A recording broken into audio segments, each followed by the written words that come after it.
Whoa, what up?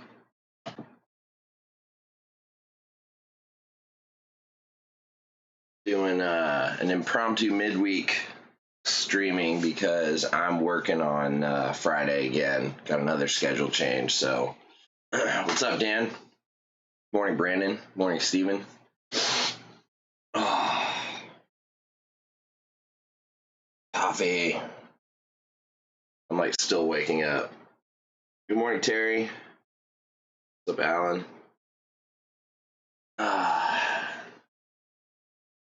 Yeah, so I'm working Friday, so figured rather than short y'all for a week again, just do it today. And this actually makes my 100th video that will be on YouTube, so for whatever that's worth. Cheers. This is going to be hot. Yep, that's hot. Very hot. Coffee good, though. So yeah, 100th video. Here it is. What up? Good morning. Because this one is sort of short notice, late notice, whatever you want to say. I don't anticipate too many people showing up for this one, and it'll probably be shorter as a result. I don't have a ton of preconceived discussion, but we can make it up.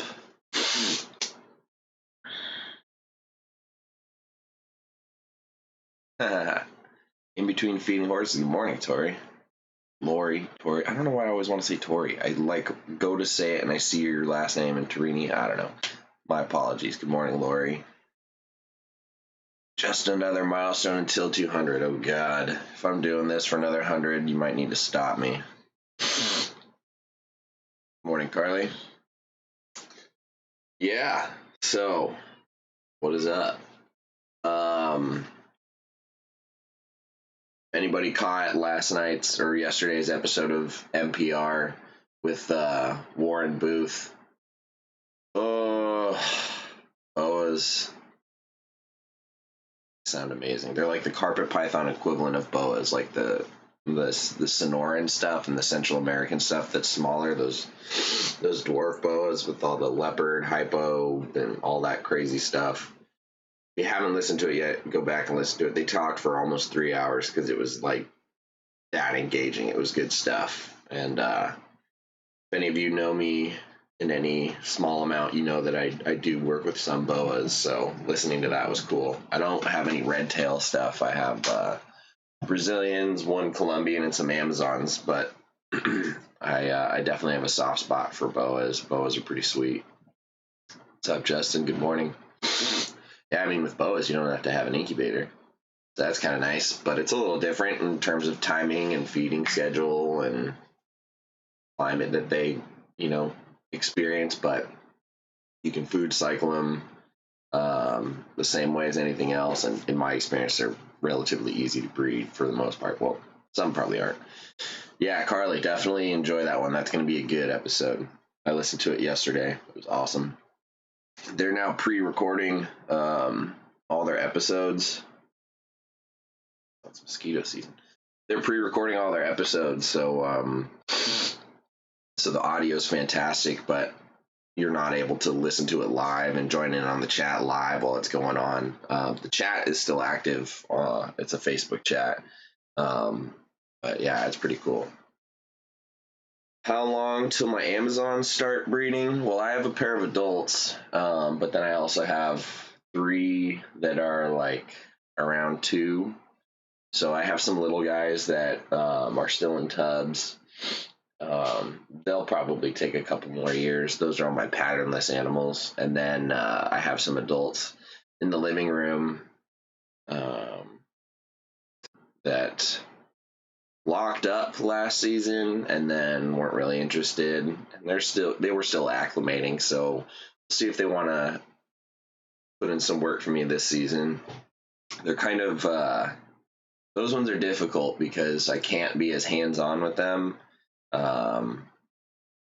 And because I've never worked like intimately with that species in this way. I'm still figuring them out, but I am going to be treating them kind of like I do my Brazilian rainbows. So in theory, that should work. And yes, Steven mentions that our friend Ian Bissell had his first litter of Amazons, and he hit a friggin' home run with 9 amazing babies, some cool bicolors, some reds, some citrus stuff. I mean, just awesome, awesome animals. So S&J Reptiles is Ian Bissell, and he's all about those arboreals.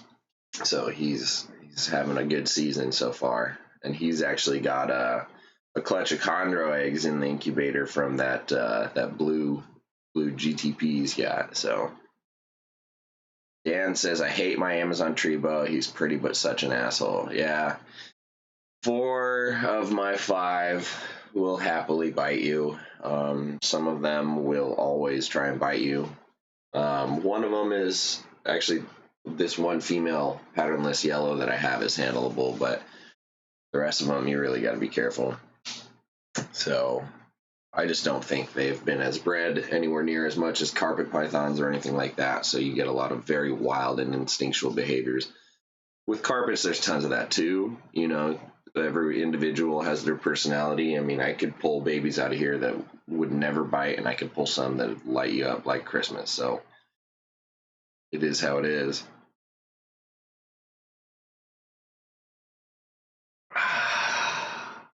A lot of these babies are having their second sheds.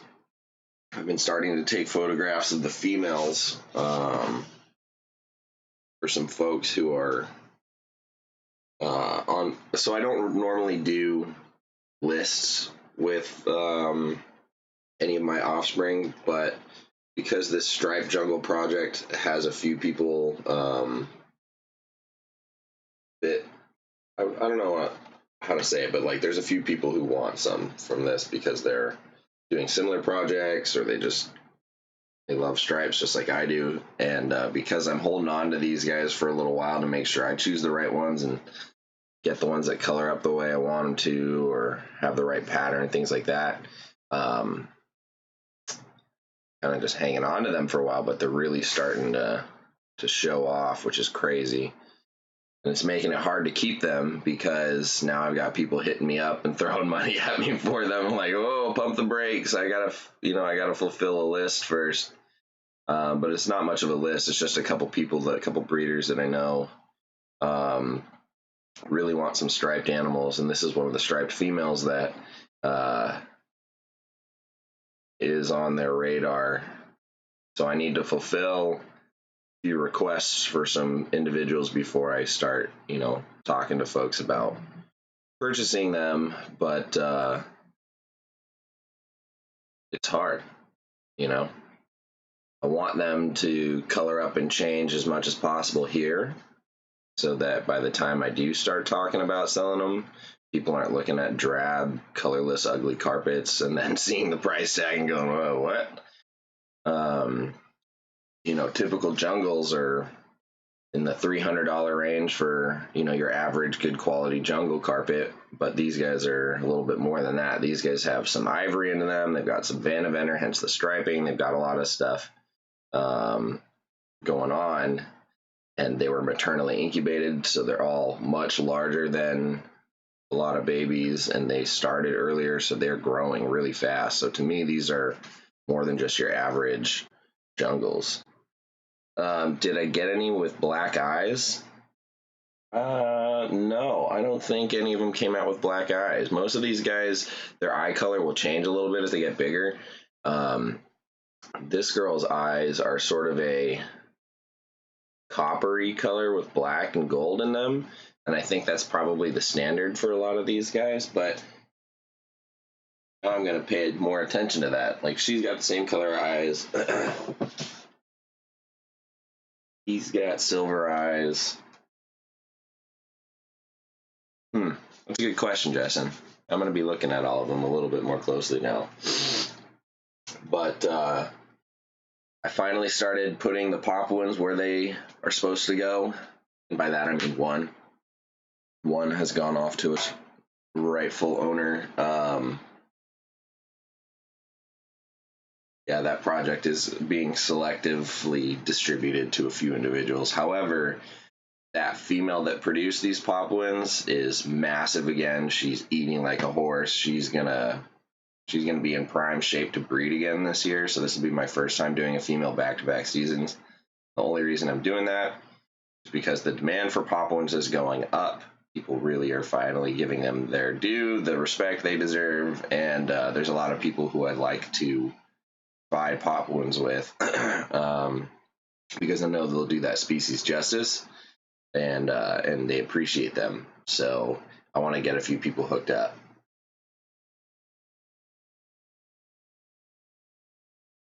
But my only question is, do I go with the same male, different male? So we'll see.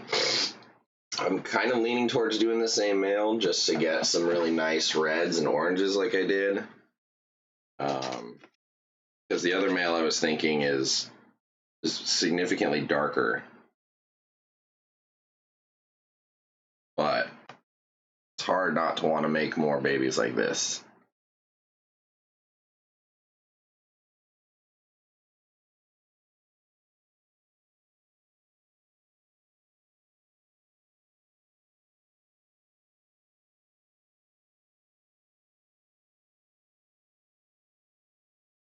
So yeah, this is one of the males. Actually, all my clutches were male heavy, so this is like the standout male. He's red, even after 2 sheds. Got good contrast, so I might want to make a few more of those. They're pretty nice. They got terrible attitudes, however. And then I offered the zebra clutch food, and just about everybody took food, which was cool. Nice to see that.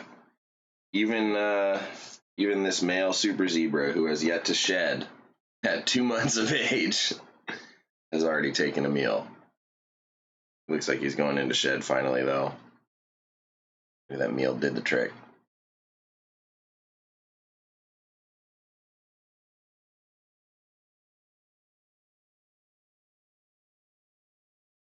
Yeah, we'll see. We will see how that goes with his nubby tail.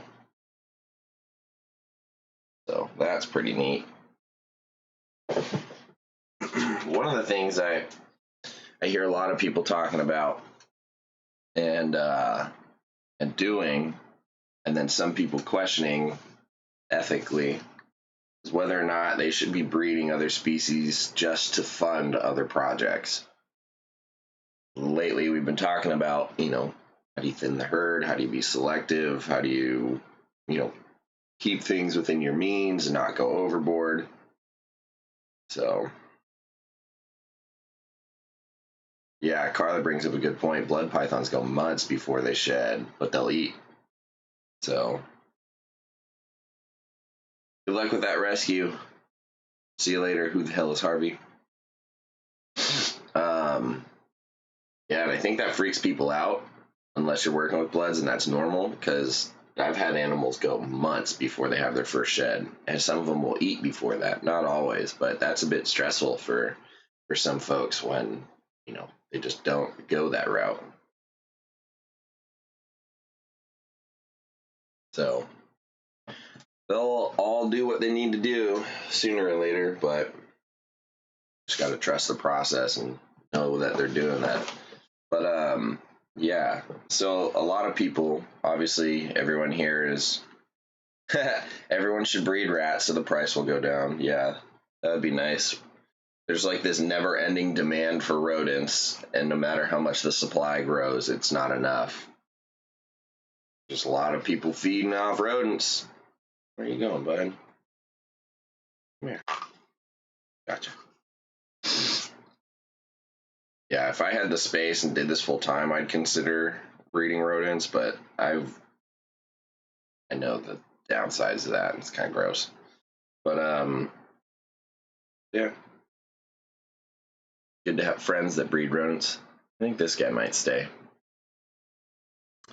But yeah, so breeding animals to fund other projects, is that ethical? I think as long as your heart's in the right place and you're taking care of all of the animals in question, and you're, making sure they're healthy and they get the same level of care and attention, I don't see anything wrong with it. But I think a lot of people, it leaves a sour taste in their mouth. For example, the ball python market is still huge. People are still making tons of money off like double and triple recessives and all this other stuff and new projects. And, that market is what it is. We're all pretty aware of that. And a lot of people I know work with those species just to fund other things like Amazons or emerald tree boas or carpet pythons or other obscure species that they're interested in. And it seems to work well for some of those individuals. I tried doing that, and I just the market in ball pythons and some of the less than stellar individuals in that community really just ruined it for me. I didn't really enjoy it. I can't justify, for me personally, keeping a snake if I don't like it.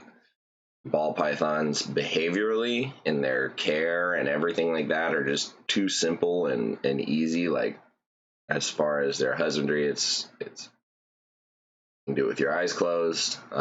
Breeding ball pythons can be done with your eyes closed, and you can damn near breed them year round. So to me, it's like too far into that realm of doing it for the money, which is what it is. Like, if you don't like hearing about the money, that's too bad, because there is money involved in this. Miguel Garcia of Always Evolving Pythons did a discussion in one of his recent videos about investment and, the return on investment, and that's his niche, that's his market, that's what he does. And a lot of people don't like hearing the money side of it, but he's dead on. If you put in $3,500 into a pair and you make some epic stuff, and then all of a sudden you get $20,000 worth of babies, it's hard to ignore those results. That profit margin can really help you fund other things, period. But as Carly brings up, the ball python community is pretty cutthroat. Now, that being said, I know plenty of wonderful people in the ball python community, some fantastic folks, some recent people that I've made friends with that are just awesome, and I can't say enough about. I have some really good friends that are exclusively ball python breeders. Joel from State 48 Exotics, wonderful guy. Adam from Beach Bum Exotics, again, a really awesome dude. I recently met Jason and his wife from JH Pythons. They're totally rocking people. They're sweet. So there's a lot of folks like that. So you can't blanket statement say that everyone who works with these species or X, Y, and Z is a jerk just because 90% of the community is cutthroat. But it's really tough. It's really tough to stick that out when all you're trying to do is just fund your other projects. If your heart isn't into that species, it's really not fun. And so I started in ball pythons years ago, had a few clutches, bred them for a few years, had no issue selling them because there is such a huge market. However, they kind of bored me, especially once I found carpet pythons. And then I thought about that whole market side again, and I after selling off all of my ball pythons, picked up some more again, and 6 months later I was like, no, these suck. So for everybody who breeds ball pythons, do it if you love them. If you're doing it because they pay for everything else, good on you. For real, no knock whatsoever. We all make this work how we do, right? For me, it was too much. I couldn't do that. Do I think the ball python community is changing? I do. I think it's growing and it's refining itself. I think it's becoming less willy-nilly just breeding crap to make the highest dollar animal. I think there's a shift towards the passion projects and people making cool stuff for what looks cool and pricing them appropriately. And I'm seeing much more community growth and involvement and more support of one another, and it's becoming less cutthroat in certain circles. There's always going to be cutthroat behavior, but I'm starting to see it shift towards, more of a family style community, which is good. I'm really happy about that because there are a lot of good people at ball pythons, and it's becoming much more prominent nowadays. So I'm happy to see that there's still some morally and ethically cued in folks who are awake in there. Do I think overall they'll be as chill as the carpet scene or blood scene? Sure. I think you have to look at it in smaller niches, though. You can't just look at like the entire community will be as chill as carpet python keepers. I don't think that's the case. I think you'll have select individuals, and you'll always have the people who cut corners or don't treat customers well or whatever and just do it for the money and don't care. There's always people like that. So I don't think the whole community will ever be, top notch, but there's always going to be some standout individuals that make you think twice about, just avoiding them entirely. What are you doing? This guy's like completely pretzeled my fingers and he's kind of squeezing because I don't think he knows what to do. Little guy's learning. So yeah. Oh, and Justin brings up a good point. Ball pythons are good for kids. It's a great intro snake. Like, there's no denying that. Steven says that camp house is both good and bad, but I seem to run into the inflated ego douchebags in the ball world. Yeah, you do. That's what money does. A lot of money. A lot of people get, blinded by the money. Carpet pythons, there's plenty of money in it too, but the market is smaller. It's more refined, and your audience is smaller. It's a little bit more specific, and takes a little bit more thought and careful selection into projects. And we, as carpet python people, tend to also think that way and guide our customers that way. And we're kind of jerks about it at times because we don't want to sell our animals to somebody who's going to do something reckless with them. So we tend to police ourselves really, really well. So there's some difference in that. Ball pythons are a good entry-level animal, also good for educational purposes. Yes, and Terry said it perfectly. She actually came out to Carpet Fest at Brian's house recently, so she got to experience the variety within the community firsthand because it was a lot of retic folks, a lot of new keepers, a lot of people who don't have carpet pythons, and that's awesome. We're pretty open and welcoming community, so I like to think that everybody's welcome if they have an open mind and are willing to educate themselves. And Terry has taken a dive into carpets. I'm setting Terry up with one of these wonderful babies. Most people are starting to look into other species from carpet or from ball pythons nowadays because, it's fun. And when you realize there's more out there, it's hard not to look around. And there's a lot of folks doing a lot of good work on reducing some of the stigma and stereotypes with carpet pythons. And they're a really nice species to transition into if you're looking for something different. So I think a lot of people can take that dive successfully. Carly says she has one single ball python and thinks she's the cat's pajamas. Yeah, I actually do still have some ball pythons too. Actually, hold that thought.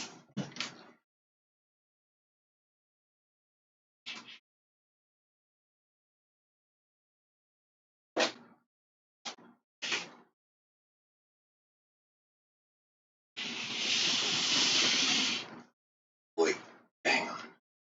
Come here. Boy. All right. Why are we talking about ball pythons? I don't know. They're pythons. They deserve respect. Dan says he's got a jag ponder that would go great with that striped jungle. Well, Dan, if you need a male striped jungle, I can help you out. I've got several of them. This guy, believe it or not, is about 3 years old. My cousins had him, and they're young kids, and they lost interest as kids do. So now I have him. So if anybody's looking for a male normal ball python for a pet or education or anything like that, let me know, and I'll just give you this guy. He's a good eater so far. I've only been offering him live mice because that's what they had success with. I'm sure he could switch over, but thus far I have not tried. So here's that guy. And then this wacko is a banana spider het ghost who likes to go fully upside down. He's got tons of neuro, and he was born or hatched without his spectacle on this eye, and so it's just an orb that gets blue and flat and collects dirt, as you see there, but it doesn't affect him in any way. He eats really well. He's a little savage about it, and I kept him because I couldn't trust that whoever bought him wouldn't breed him. And although that's not a heritable trait, you see it a ton with bananas and spiders, this eyeless stuff or missing eyes, and I don't want to, propagate deleterious genes. So while I was breeding ball pythons, I produced a few of these and kept this guy just because I didn't know what else to do with them. And at the time, I didn't have the heart to feed live animals off to other snakes. But as you know, Crebo's got to eat. So these guys are taking up space. If anybody wants educational pets or anything like that, let me know. Get them to you for nothing. We got to ship, we'll handle that shipping sort of deal, but otherwise they're all right. But I need my carpet pythons. People who breed for eyeless animals are effed in the head. Yeah, I don't know if anybody's intentionally breeding for eyeless animals, but I know people will buy animals with crazy genes and breed them even though they're like missing eyes and they don't care. Because in reality, the odds are the babies should be fine, but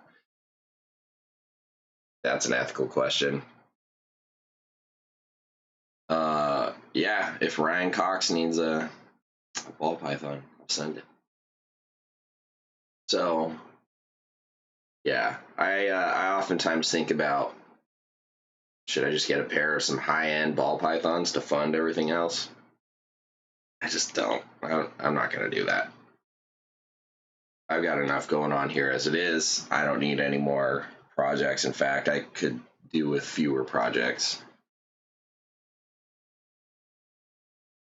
I got too many species, too little time, not enough space. That being said, I trimmed the fat a few years ago, and I couldn't see myself keeping all of these species that I have: the Crebos, the Amazons, the rainbows, the carpets, children eye. I do need a male for my leucistic Colombian, which kind of hurts to say because I don't want to buy any snakes. I haven't bought a snake in almost a year. Just don't feel the need. So, yeah, I've been rambling. We hit half an hour mark, which is cool. I didn't think we'd get there, but so yeah, for those of you who missed the intro, I will not be here on Friday, which is why we're doing this today. I've got a crazy work schedule this week, so I'll be at work Friday instead of here. Last week I gave a presentation at the Central Valley Herp Society on maternal incubation, which went really well. It was kind of a last minute thing. They were kind enough to offer me to come speak again. They did need somebody because their original guest had a schedule change, and I was happy to jump in. And it was the first time I'd really presented my findings on the maternal incubation stuff, and a lot of good questions came up about it, and it was really cool to talk about it and think about, what I'm going to do moving forward. Because as you know, I'd like to continue to do maternal incubation moving forward, but some of the data that I'll be collecting, or like the different ways I'll be collecting it, might change. So yeah. Oh yeah, you had Hondurans. Yeah, those are cool, but if you're not into them, I mean, it's okay to move on from a species and say, look, this really isn't for me. It is what it is, y'all. As long as you take care of the animals properly while they're in your care, just do right by the animals. That's all it is. But yeah, I actually don't play with these guys very much. Hey, what's going on, Centralian Exotics? But yeah, so this season, if anybody's looking for getting into carpet pythons, eventually I'll, release some of these jungles. I'm not in a huge rush. I do have 2 male zebras that once they eat a few more, they'll be ready to go. Those animals I'm not going to sit on longer than I need to. So if anybody's looking for a male zebra jungle, let me know. And then this coming season, I think I'm going to do a repeat pairing of Papuans. I'm going to try for my caramel tigers again. Albinos, giving the jungle girl a break. Going to aim for Axanthic super zebras again. Not going to do the bredli. Going to try my citrus tiger head albino. Try this Axanthic girl. And then this season I'll be producing more Brazilian rainbow boas again. I'm always excited when it comes up to rainbow season. So far I've been doing them every other year. And I just love rainbow boas. So going to buy my first carpet once it's cool enough to ship to Vegas. Congrats, Xavier Walker. Congratulations. Welcome to the Morelia family, my friend. You won't be disappointed. Get ready to have more. Nobody ever has just one. For very long, anyway. I'm also going to try breeding my blacktail Crebos this season. We'll see. If anybody else has been paying attention, I don't know how to breed colubrids.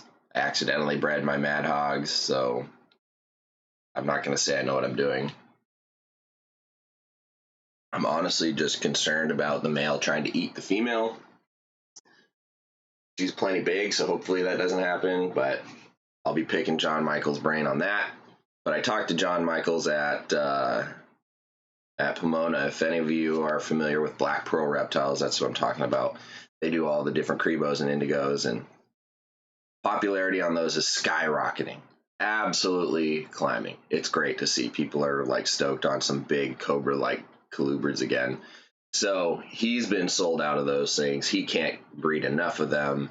And what that means is the demand has gone up and the price hasn't matched. So prices on Crebos are going up. Indigos are already really high. Blacktails used to sort of be disregarded a few years ago. I remember when I first got my blacktails, they were only like $400, 300, 400. And they've like doubled because people are finally giving them the respect. They can't afford, Rubidus all the time or things like that are like $1,200, $1,500. Look at this wacko.